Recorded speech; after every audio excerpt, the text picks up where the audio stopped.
So, I'm trying to figure this out.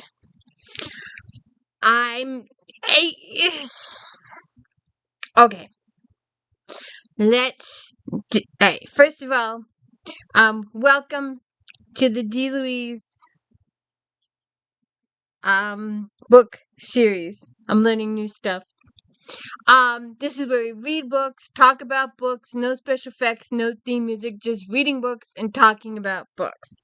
Okay, so one of the ladies on this website that I talk to all the time said, "Read this book." She was reading this book, and it's a really long series, and it's time travel. And you know how much someone likes time travel. And if you haven't seen all my time travel stuff, go watch all my time travel stuff. sorry. So I had some issues. Wait a second. Where was my sheet? Okay. So my first issue with this book was I couldn't pronounce the names. Why is it? Why is it with sci-fi and fantasy books? You can read the name just fine. There's nothing wrong. You can read the name. You see this, you know this. You try saying this stuff out loud. Why? So, I like the fact that she put a listing of who people are in the beginning of the book. So that was good. But I was trying to figure out who these people were and trying to learn how to say these names. So that was first up. Okay. So that was my first issue, was the names. And my second issue was the POV. Now, on the bright side and on this side of stuff, I liked a lot, and Patterson does this too, and some other authors do it in mid-chapter, and I do not like mid-chapter. I do like the fact that when the point of view changed, the chapter, it was a whole chapter.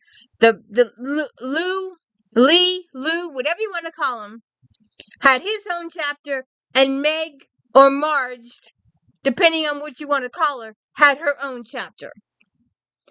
And the book also spans let's say 1 year period of time, maybe a little, let's say 11 to 12 months period of time, maybe a little bit more longer than that. Okay. So,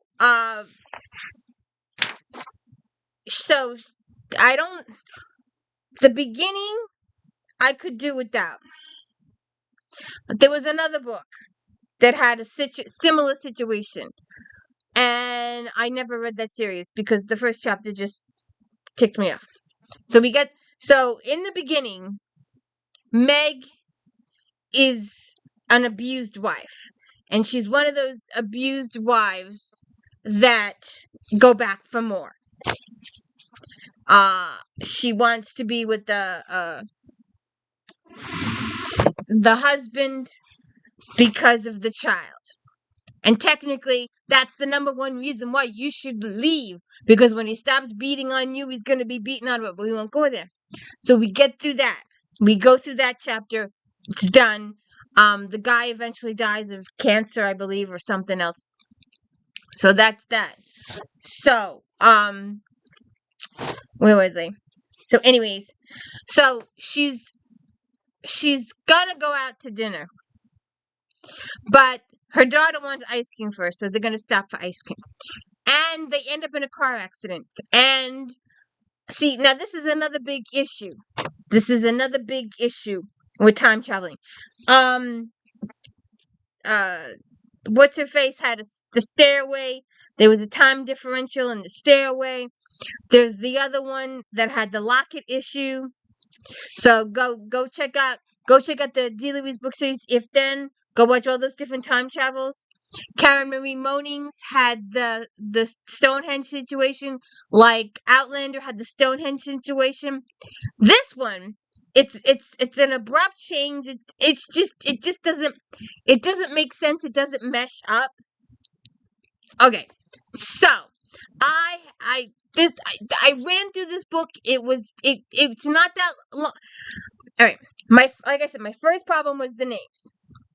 I enjoyed the fact that the POV, when each chapter had its POV. I would have liked a couple of chapters, but anyway, I was fine with that. She had her POV, he had his POV, she had her POV, he had his POV, and we kept doing the back and forth, back and forth, back and forth, back and forth, back and forth. It felt like a yo-yo. So anyway, that's my hairbrush you're stealing. Thank you.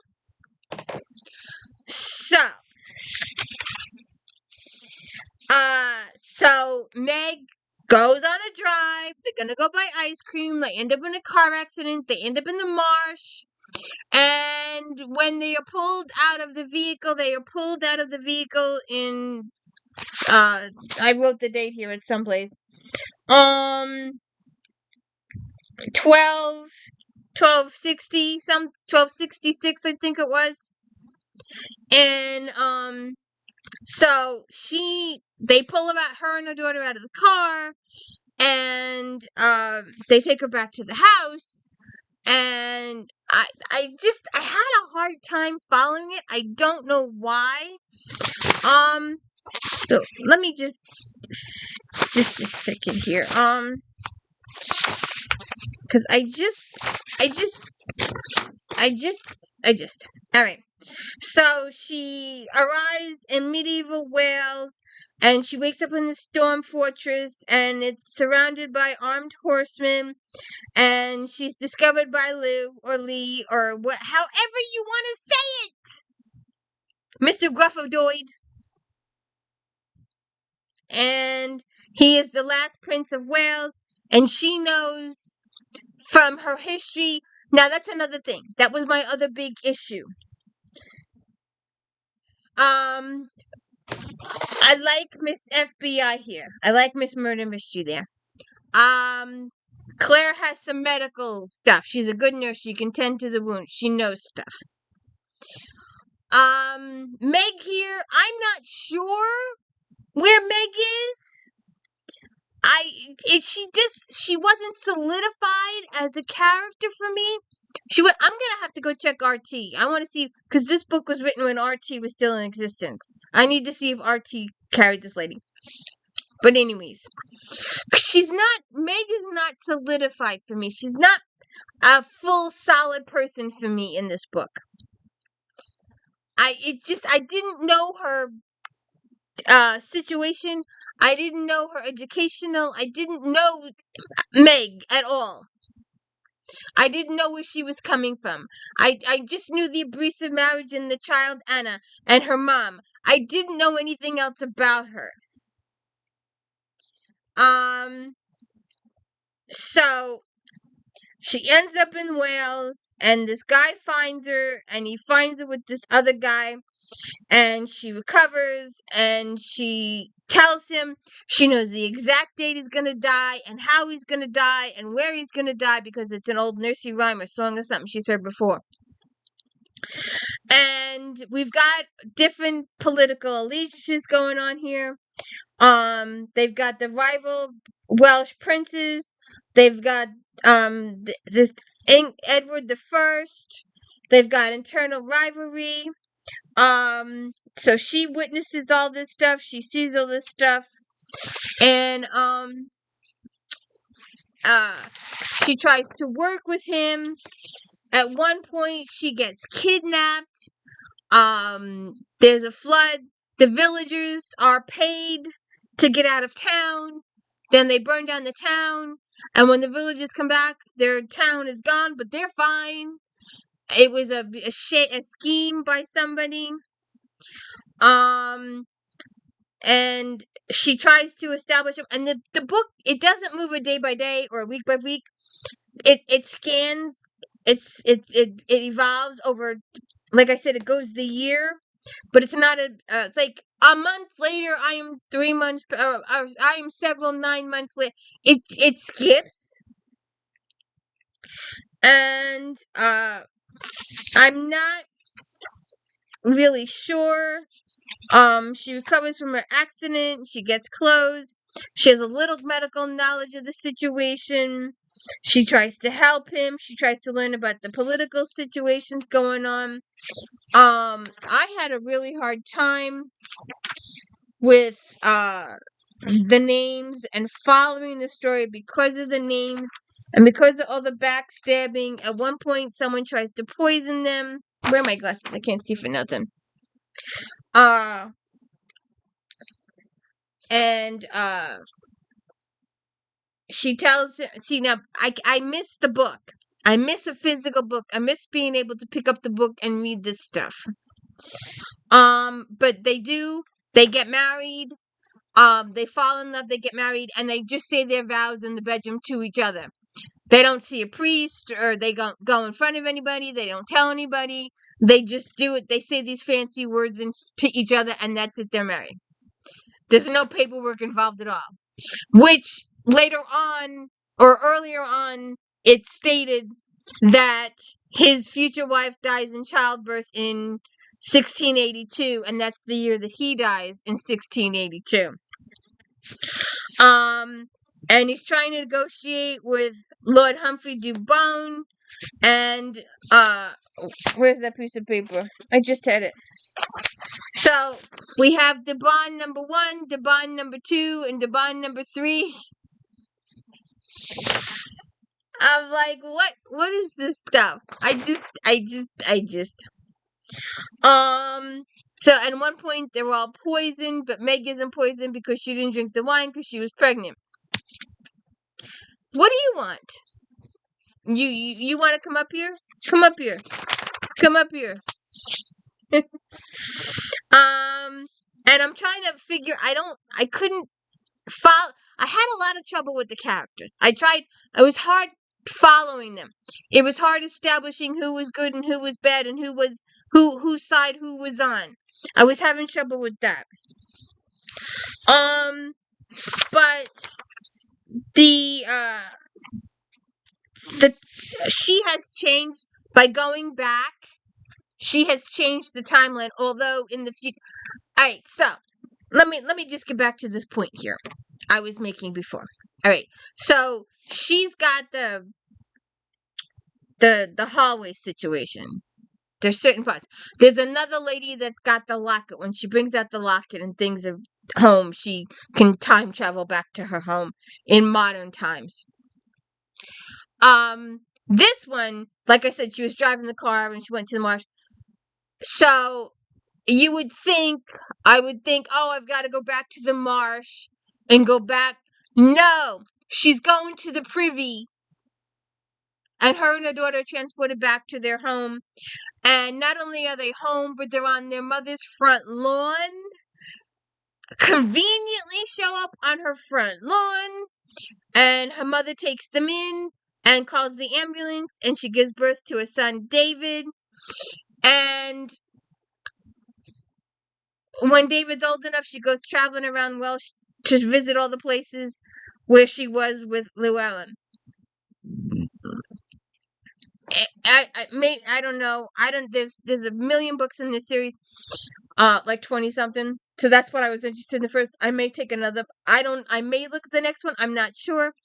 I'm a little confused. I couldn't follow it too much because of the people. I had such issues with the people. I was so busy trying to figure out who was who. I don't know why. I do not know why I had such a hard time with the names. But I did have a hard time with the names, and I was having a hard time trying to figure out who was good and who was bad and who was this and who was not. And I also had a really hard time with the fact that she changed timelines in the bathroom.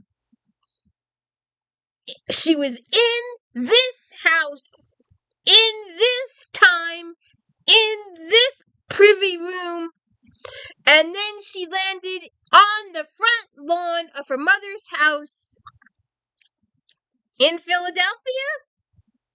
So not even on the same continent? She hadn't even thought of her mother at that juncture? She was attending to her and Anna's personal bodily functions? So it just. And you can fill that sentence in any way you want. Just bad, just good, just awful, just confusing. I just don't know. It didn't make a hill of beans of sense.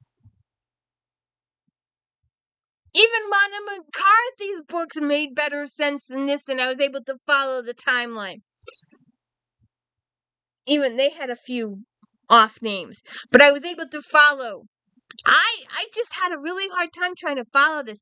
I couldn't figure out who was the good guy, who was the bad guy, who could be trusted, who could not be trusted. And it was like Humphrey the Younger, Humphrey the Elder. I just don't know. So the ending just was like, she went to the bathroom in the castle, and she ended up on the front lawn of her mother's. So anyways, I'm over it. I may or may not go into the next book. I haven't decided yet.